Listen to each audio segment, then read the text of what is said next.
Dragon Quest III HD 2D comes to us as the first part of the Erdrick Trilogy remake, and whether you go by the original release order or chronological order, this video will help identify which version of Dragon Quest III you believe you're looking for. Whether it's the original game on Famicom or NES, hopefully accompanied by the game's Explorer handbook that came with it, the Super Famicom remake with its new features and content, and probably the fan translation, the Game Boy Color version of the Super Famicom remake that offers a handheld version that's a complete experience and then some, the Switch or mobile versions for convenience, or the recently released Dragon Quest III HD 2D remake that's more accessible and will be more comfortably familiar with those either getting into Dragon Quest with this as their first game, or coming from recent games like Dragon Quest XI. This video is made possible by community documented resources. Some info regarding HD 2D is the work of Behind the Words Research, who writes game facts guides including for HD 2D, and provided some feedback for this video. The Japanese community should be recognized too. There's an abundance of Japanese websites full of info and data of Dragon Quest games, and outside of data mining, these Japanese sources serve as a framework for us. Also, my patrons and YouTube members, I got a little new ongoing content for them I'll be talking about at the end. We'll be covering aspects of these versions that have changed since the original release regarding content and story, gameplay, visuals, and audio. It's a lot of info, but by the end you'll be familiar with how much each developer put into each version and why fans of one version prefer it over the others. There's no wrong way to play Dragon Quest III so long as you enjoy it, so let's get into it. So before we go too far in, we gotta talk about Dragon Quest III for the Famicom and its two revisions. In Revision A, so the initial release copies, you could disable random encounters by holding A on the second controller. This is a debug left over, and Revision B removed this. So we have Dragon Warrior for the NES. In addition to the name of the game, the healer class was localized to Pilgrim, and priests in churches are now healers in houses of healing. Crosses were either removed or replaced, as was this instance of the shape of the third dungeon, the first Zelda game, at All Trades Abbey. Dead party members are also now ghosts rather than coffins. These coffins are used elsewhere in the game, but the cross was removed from them too. Outside of all that, the NES version had a lot more flair, extended or additional music for some scenes, new Ortega sprites and animations, and new graphics accompanying parts of the game. For example, the NES version adds an intro with a fight between Ortega and a dragon alongside a unique title theme that includes Dragon Quest IV's game select screen music, where in Japanese these screens are silent. Now for gameplay changes. At the start of the game in the Famicom version, the king gives you some weaker armor and weapons to prepare and equip your party with. The NES version starts the hero equipped with better armor, and party members come equipped with their own weapons and armor right out of the gate. And no other version of Dragon Quest III does this, even in North America. And in both versions, he gives you 50 gold. The NES version is also easier because of the increased XP and gold drops by 25% across the board. Betting on monster fights in the arena costs 2 times the leading character's level in the Famicom version and 10 times in the NES version. Lastly, the Gadabout has 8 antics in the Famicom version and 34 in the NES version. The original game features some bugs not found in any other version, so let's look at a few. Parry in the original game would cut damage in half, even if you backed out and selected a different command. There's actually a number of bugs in the game that are due to overflow through one way or another. There's glitches that can be used to alter items and stats and do things like give yourself more return locations for sequence breaking. Also, when starting the game, do not immediately make a characters at patties. Doing so unlocks several spells for the hero at level 1 unintentionally, but return will be bugged and never work. Moreover, characters in this version would stop gaining significant stat gains at a certain level, and this is unintentional, such as Fighter stops gaining strength or agility at level 55. Next is Dragon Quest III's remake for the Super Famicom, of course only in Japan. So you'll be seeing a fan translation released by Rod Morita, which is a rather recent updated patch of DQ Translation's fan translation from 2009 that features many bug fixes of that prior patch. So to begin, in this version, we're greeted with a new personality quiz flowchart that adds an additional factor to your hero's stat growth on top of their gender. This personality can be changed later by books. We've also got a new job with the thief, new weapon types with whips and boomerangs, and a new dungeon with a hidden boss for post-game content. This remake added features such as mini-medals and various items to find around towns and dungeons like in pots, barrels, bookshelves, and there's wells to climb into like Dragon Quest VI.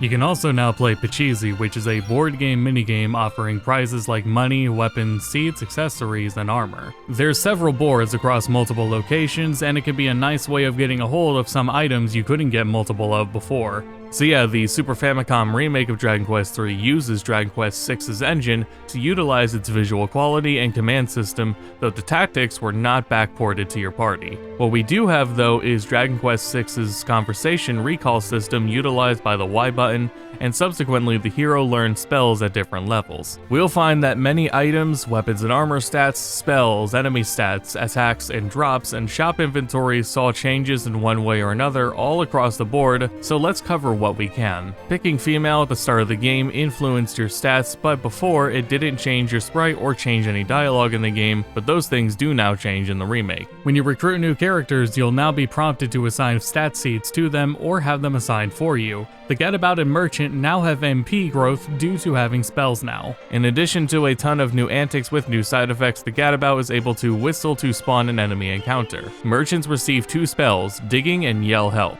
When digging, you can only dig 5 times in an area, and you have a chance to dig up things like money or surrounding monster enemy drops. Yell Help will spawn a random facility between innkeepers, churches, or the most recent merchant you visited wherever you are. So, enemies and bosses alongside stat tweaking have a little more HP. Boss trolls can be fought in random encounters on NES, but in the remake onwards they're only the one boss. Baramos is easier thanks to no longer using regen, though he has a lot more HP. Before, it was possible to skip fighting Robin Hood at the end of Skyfell Tower, but now you can't free the people of Kidnapper's Cave without having fought him there. So while the fight itself is still optional, you still have the choice to keep the crown and never return it, which you would consider for its stats. There's new weapon shops found in Portoga and Baharata. The Fairy Village shopkeep now sells to you when disguised as a slime in addition to dwarves. The merchant in Immigrant Town now retains their sprite, where before they would change to a generic town merchant sprite. They're also now usable again at the end of the side quest chain. In the pyramid is the Golden Claw. The curse of the Golden Claw, being an absurd encounter rate like every 2 steps, lasted everywhere until you tossed it or sold it outside the pyramid. But in the remake, the curse is only active within the pyramid.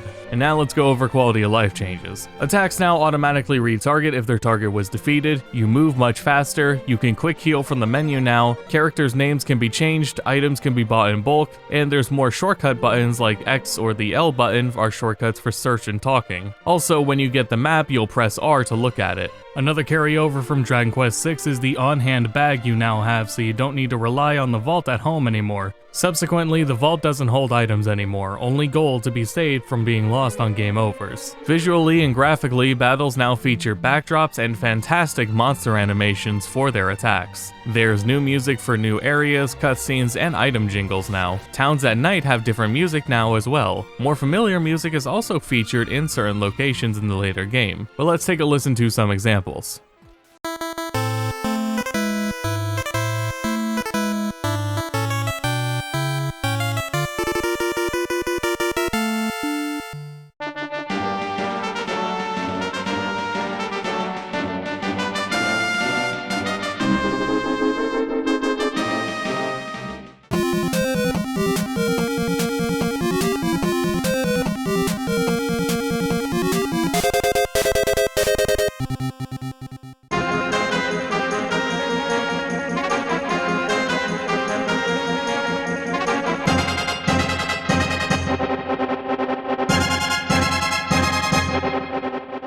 On the Wii in Japan, there was a 25th anniversary collection for the first 3 NES games and the Super Nintendo remakes of them. This version is just emulation though, so worth noting that the NES version is dimmed like many NES emulated games released were, as a general measure against screen flashing. And then for the SNES version, sounds are notably off in sound and quality, which is a frequent issue when emulating this game. Regardless, this is a really cool collection with a handful of artwork for each game as well as 3D models of their Japanese box arts. You also get a save state. Next up, we're back with overseas releases, so we now have Dragon Warrior 3 for the Game Boy Color. This version is based on the Super Famicom remake, so all of those changes apply here. Not only is the whole game world preserved, the Game Boy Color version adds another post-game bonus dungeon, and subsequently new equipment and bosses, as well as monster medals to pick up from defeating them in battle. Medals transfer between save files and can be transferred between Game Boy cartridges. That new dungeon requires bronze and silver medals of 155 monsters to get all the way through. Bosses and mimics are there in random encounters, enabling you to collect their medals. There's also temporary saves, so you can save anywhere in the game, which accommodates for the Game Boy's battery. Moving on to gameplay, once again a number of items, weapons and armor stats, enemy encounters, and spells all saw changes from locations to rebalancing. Some examples include Herbs heal more, and the Magic Bikini now has spell resistance. Stealing was also made easier on Game Boy Color. You can also now sell in bulk in this version. There is an XP bug in this game when playing Pachisi where if you land on a space that reduces your strength, then the next battle will give an absurd amount of XP. So since it's been 8 or 9 years since the last localized version, we now note soldiers are now warriors, wizards are now mages, pilgrims are now clerics, merchants are now dealers, and goof-offs are now jesters. A handful of locations were renamed too, some you could guess but others probably not. Of course there will be some visual compromises for the Game Boy Color hardware. Tile sets are less intricate, though the scale is the same, so things are more zoomed in. Battles did not lose their backgrounds, but they did manage to keep the monster animations. And then otherwise, here is a sample of the music for the Game Boy Color hardware.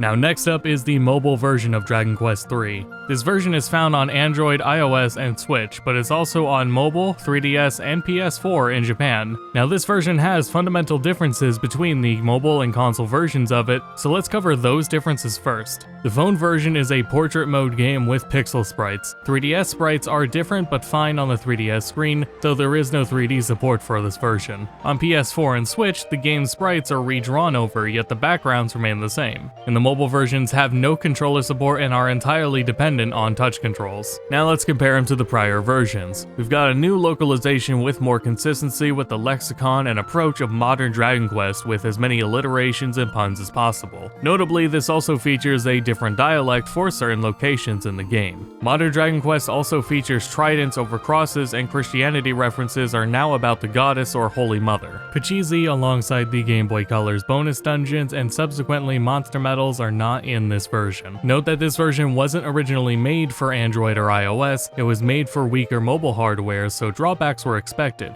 Otherwise, new features include autosaves, quick saves, and traveler's tips. You can't target teammates now, so you can't snap a party member out of confusion by hitting them anymore. Dragon Quest VI's conversation recall spells were removed, so the hero's spell list was once again revised. There's some other modern Dragon Quest changes as well, such as tactics for party members, and the D-pad and analog stick now progress dialogue. In addition to the redrawn sprites, we also lost battle transitions, monster animations, and the opening intro. This version is also 30 FPS. This version has a redone take on the soundtrack and replaced sound effects, so we'll get a sample of both.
And now we've arrived at Dragon Quest III HD 2D Remake, utilizing the HD 2D stylization pioneered by Octopath Traveler. This game is now available in more languages than ever before. Outside of English and Japanese, we have French, German, Italian, Korean, European Spanish, and Latin American Spanish. There's new scenarios and characters outside of the base game, and there's new story segments with Ortega to give him a little more character. We also now have a bestiary and item collection glossary. The recall system also makes its return, and that means that the hero's list of spells was altered again, though that's inevitable due to all the new spells added to the game in addition to adding abilities. What we lost though was Pajisi as well as the Game Boy Color version's bonus dungeon, which means we also lost the Game Boy Color version's monster medals. The offered wishes and postgame were adjusted for this, as well as for HD 2D Remake's new postgame content with the Temple of Trials and the repurposed super boss from the Game Boy Color's bonus dungeon.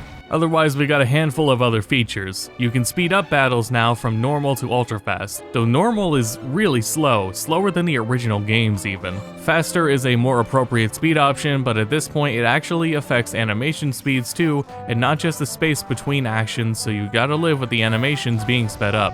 Most enemy idle sprite animations are tame at least. This version adds a new class, the Monster Wrangler. So throughout the game you'll catch monsters out in the wild and you'll check in on them at the Monster Arena. Speaking of, the Monster Arena isn't a place for betting anymore. Instead, it's like the Monster Arena in Dragon Quest VIII, where it is a Coliseum tournament of fights that you can enter with the monsters you wrangle, with a series of prize rewards per rank. And just making a note here that HD 2D Remake was updated 4 days before this video goes up, and of course there's patch notes, but we've got balance changes and we also have some quality of life stuff. We'll look at them as we go. Now, the Monster Wrangler was so good it had to be nerfed. Granted, it's so good because it can get a multi-hitting AoE ability fairly early on in the game. There were other balance updates as well, things like more XP from metal monsters, consecutive status ailments were made less likely to land, priests can wear the duplicate hat, which granted an occasional second attack, and minor changes to damage dealt and monster defense. For the most part, HP and MP numbers are inflated, as are stats thanks to the cap being raised from 255 to 999.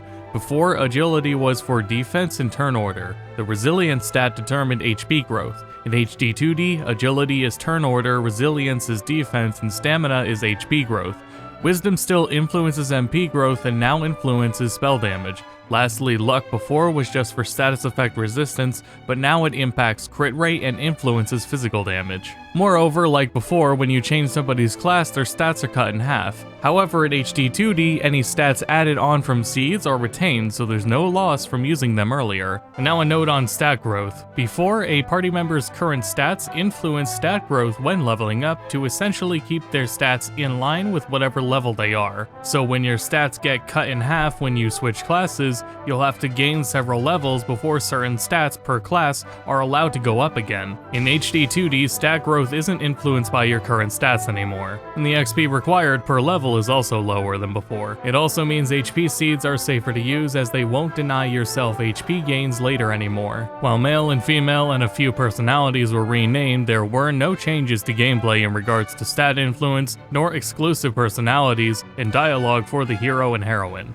In regards to personalities though, you can now equip 2 accessories at the same time, and ones that change personalities need to be in the first slot, though cursed ones will overwrite from either slot. There's actually a new personality in HD 2D too, Paper Tiger, and its thing is faster stamina stat growth. Also, boomerangs and whips can now crit, though the crit rate is lower due to being multi-hitting weapons. And that applies to multi-hitting abilities too. Tactics options are present too, and you can now set the hero to a tactic too for a fully automated party. And the merchant and especially the Gadabao were given many more new abilities. So Helping Hands is a new mechanic that lets you recruit party members from a separate adventure log, so you can start a new game with your endgame party members of your first playthrough if you wanted to. Also in this version, you can't target party members with attacks or enemies with support actions at all anymore. Evac and Zoom used to cost 8 MP but now cost 0, and you can use Zoom indoors now besides locations that seal magic like the pyramid. There are significantly more locations to zoom to now, and you can choose to zoom inside or outside of them. Lastly, zoom isn't usable in battle anymore. Functionally, zoom is now just an upgrade to evac that just takes a little longer to get than before. That's a huge change with evac and zoom. Another one is that leveling up now restores all of your HP and MP. On one hand, this takes away some of the consideration for managing MP,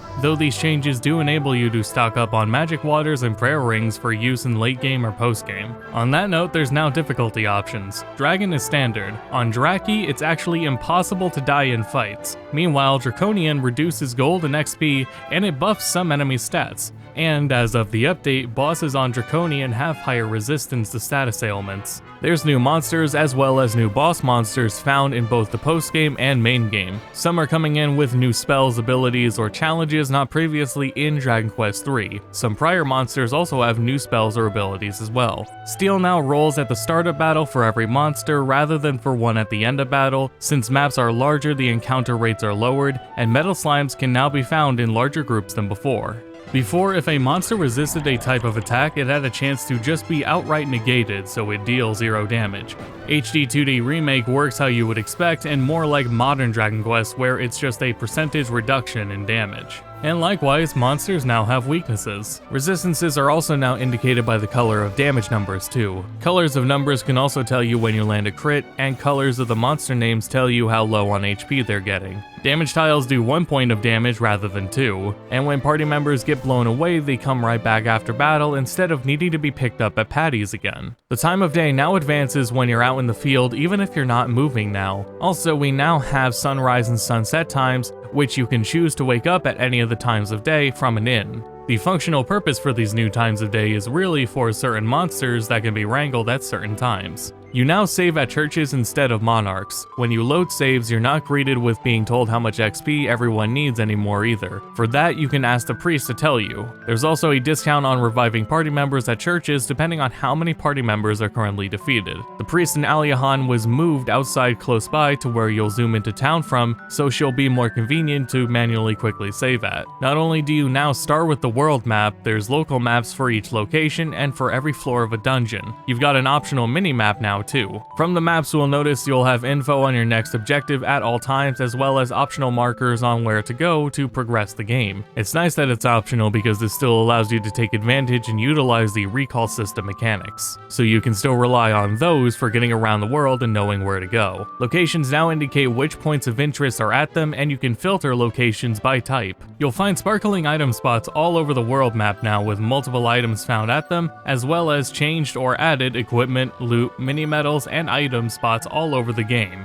You can now sprint and set it to a toggle, which is nice with how big locations are now, but the speed you move at isn't comparable anymore now that the environments are so much larger. Now in regards to quality of life, everyone has larger inventories, items can be placed in a bag without moving it over, key items and equipment are now separate bags. Also, the Curse of the Golden Claw in the pyramid is now only active in the pyramid basement. Equipment descriptions explain traits like being magic resistant, you can auto-equip gear to party members, the elevating shoes give you XP even when walking in town now, you can skip cutscenes or at least fast forward them, dialogue that's voiced can auto progress, there's an option for instant dialogue, and the confirm and cancel buttons can be swapped. When you game over, you're given the option to retry the battle or resume from your last autosave, which of course you'll lose any XP earned, or the traditional option of returning to your last save point and losing half your gold. In the update, shortcuts were added that you can map field abilities, spells, and items onto to help save on time in the menus. This version introduces appearance, hair color, and voice options for all the classes, which you can change after creating them. No version prior has had sprites this large or intricate, so all sorts of details that before were a few pixels are now much more detailed. At first glance, the class designs are going to look pretty much the same. There's a few minor changes to them, mostly just like subtle palette changes. The female warrior has some skin covered up like in other recent titles, and both warriors got their original shield designs back. The boss troll also now resembles its modern design as of Dragon Quest Monsters: The Dark Prince. Not only are the sprites more detailed than ever before, the environments are also pretty expanded upon with every town. Areas are all overhauled significantly to accommodate the new gameplay angle regarding what you can go behind or how you see doors or secrets, and some secrets go from something you'd need to either read in a manual or a guide or have an NPC tell you about, to being a lot more conventionally noticeable and blatantly obvious, especially with an interaction button. Then in battle, the new camera angle while selecting moves shows your party, applied status effects and ailments, and their equipped weapons, and once you finish selecting commands for the turn, it goes to the traditional view. Every platform besides Switch targets 60 FPS. PS5 and Xbox Series have a performance mode option with a lowered resolution, but it's still targeting 60. Graphics mode is higher resolution, and I've only read about frame rate dips at Minoza's Cave,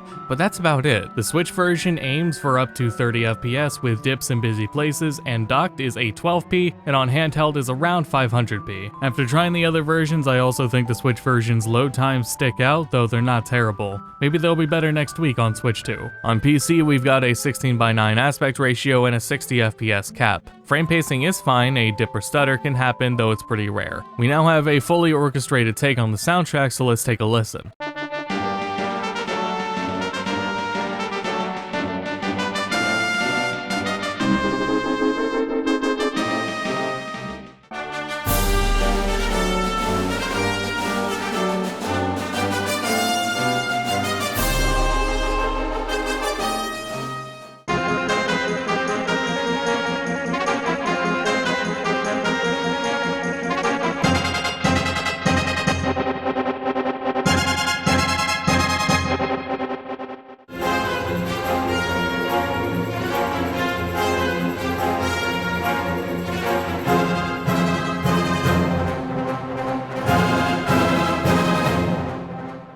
We've got both English and Japanese voice acting for both the main story cutscenes and for battles. Alright, it's a fair cop. I'll give the poxy crown back. Just let me go, will ya?